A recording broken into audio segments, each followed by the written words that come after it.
Buenas noches, mi nombre es Jacqueline Benkis y vengo a presentar mi trabajo de la unidad 1 de la asignatura Paradigmas de Conocimiento y Corrientes de Aprendizaje en relación a darse cuenta, la pregunta sobre la posibilidad y fines del conocimiento de la filosofía asociado a la educación.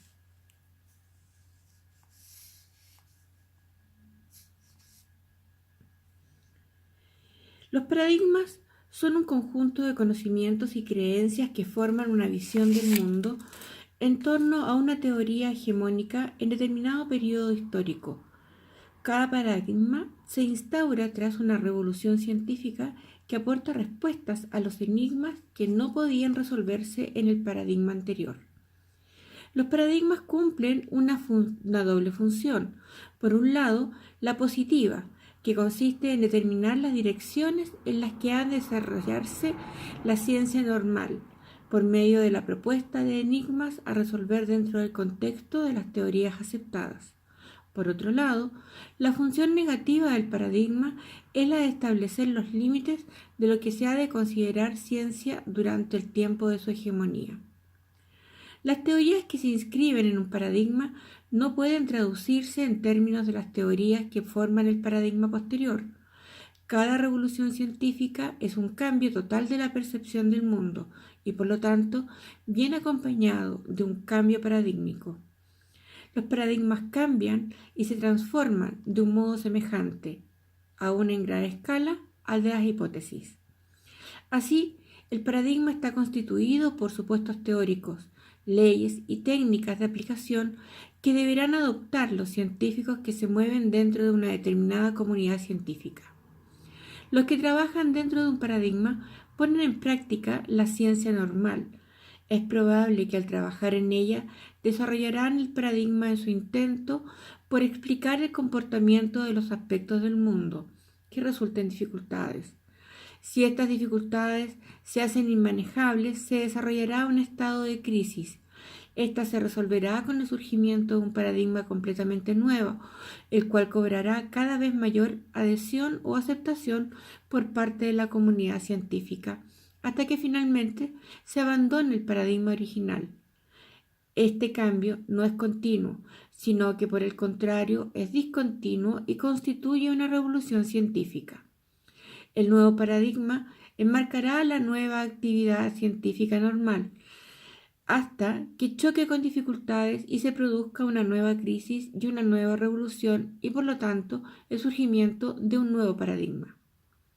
Cada revolución es la oportunidad de pasar de un paradigma a otro mejor.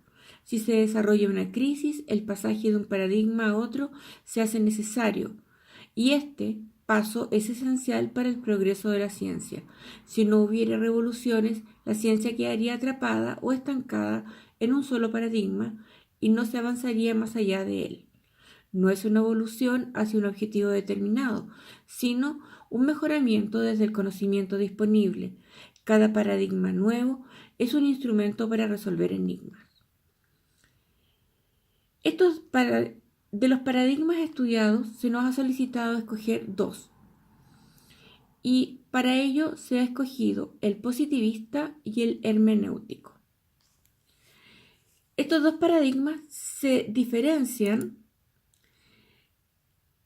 esencialmente en lo que a producción de conocimiento se refiere, en que el positivista se funda esencialmente en la predicción y el hermenéutico en la interpretación, de modo que en el paradigma positivista encontraremos una verificación cuantitativa de ese conocimiento, en cambio en la hermenéutica una comprensión cualitativa del conocimiento. El paradigma positivista se suele asociar a las ciencias naturales y se caracteriza por el alto interés de la verificación del conocimiento, sobre todo a través de componer predicciones.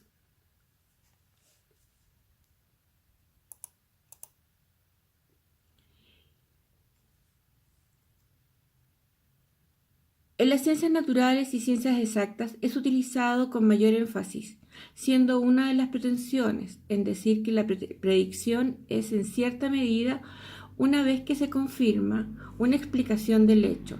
Así la predicción va necesariamente acompañada de una explicación del por qué se concretó el pronóstico basado en la premisa, sobre las cuales se sustenta la interrelación. En las ciencias sociales, la explicación de los acontecimientos no está dada en el acontecimiento mismo, sino en el contexto, en el entorno en el cual se dan los acontecimientos. Esto ha sido fuertemente criticado por las ciencias sociales cuando se trasladó el modelo de las ciencias físicas al modelo de las ciencias sociales. Por otra parte, este paradigma se ha apropiado del concepto de ciencia y de lo científico. El positivismo aparece en una época histórica en la cual se está saliendo o se pretende salir de la etapa en que reinaba la teología. Esto es, que la religión tomaba como la última explicación del mundo los acontecimientos. Así, el positivismo quiere hacer explícito que el único conocimiento válido es el conocimiento verificable y medible, y no el conocimiento oscuro, ininteligible por los sentidos que proponía la teología y otras ciencias religiosas. De esta manera se le llamó conocimiento científico, porque era un conocimiento verificable, medible,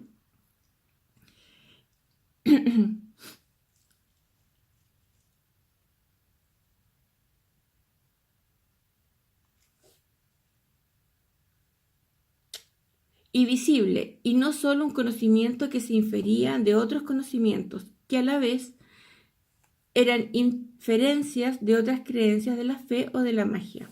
En consecuencia, mientras no hubiera paradigmas, únicamente estaba el positivismo, y el conocimiento generado para este paradigma era el conocimiento científico.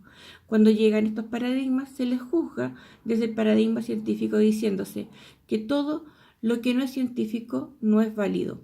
Por lo tanto, quienes utilicen otro método distinto del científico del positivismo no genera conocimiento confiable. El otro paradigma elegido dijimos que era el hermenéutico. El paradigma hermenéutico se diferencia del positivista porque da mayor peso no a lo que es, sino a la interpretación de lo que es. El paradigma hermenéutico no le interesa llegar al conocimiento objetivo, sino un conocimiento consensuado. O sea, ponerse de acuerdo en que esto es de esta forma, ciertas bases, independientemente de lo que sea o no. Y lo importante es la interpretación que hace el investigador de lo que está estudiando.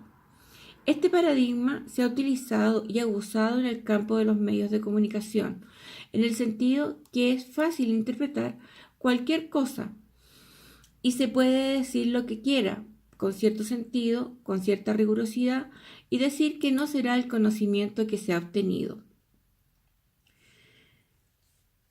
En el paradigma hermenéutico, la lógica está en que se obtenga el conocimiento que le permita al investigador entender lo que está pasando con su objeto de estudio, a partir de una interpretación ilustrada a aquello que se está estudiando. La investigación cuantitativa no ha logrado pasar de este conocimiento predictivo. Así, las encuestas de opinión, si bien se verifican, se pueden comprobar, pero no explican por qué los votantes votan de la forma en que votan. Teniendo presente que para el paradigma positivista lo relevante es la cuantificación, la medición, y a través de cuantificar y medir una serie de repeticiones se llegará a formular la tendencia, a plantear nuevas hipótesis y a construir las teorías, todo a través del conocimiento cuantitativo. ¿Cómo se respondería? ¿Qué y cómo conocemos en el aula? Dado que mi experiencia en pregrado dice relación con mis estudios de Derecho, ya que soy abogada de profesión, diría que es una aplicación de este paradigma el que está en el estudio de diversas sentencias dictadas por los tribunales superiores de justicia, esto es, las Cortes de Apelaciones y la Corte Suprema, en relación a la procedencia, por ejemplo, de la indemnización de perjuicios por daño moral para el caso de la responsabilidad contractual, tratándose, eso sí, de la persona jurídica. Ello porque si bien un estudio de la materia a través de sentencias nos permitiría saber en cuántos casos se ha hecho procedente, nos permitiría advertir en qué casos se ha estimado procedente y cómo ello va en aumento fundado en el daño por la pérdida de credibilidad de la persona jurídica, pero no nos permitiría poder determinar a cuánto ascendería el monto de las indemnizaciones o respecto de qué factores se considerarán para los efectos de determinar su monto.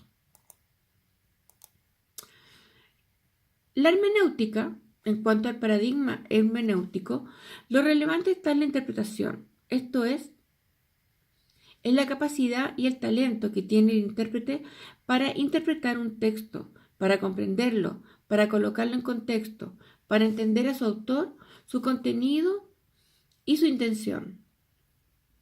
Desde el punto de vista educativo, y siendo la educación una faceta humana, esta se convierte en un pensar y en un repensar, un leer y un releer, de manera tal que se efectúa una múltiple y constante interpretación, llevando esta interpretación a un contexto.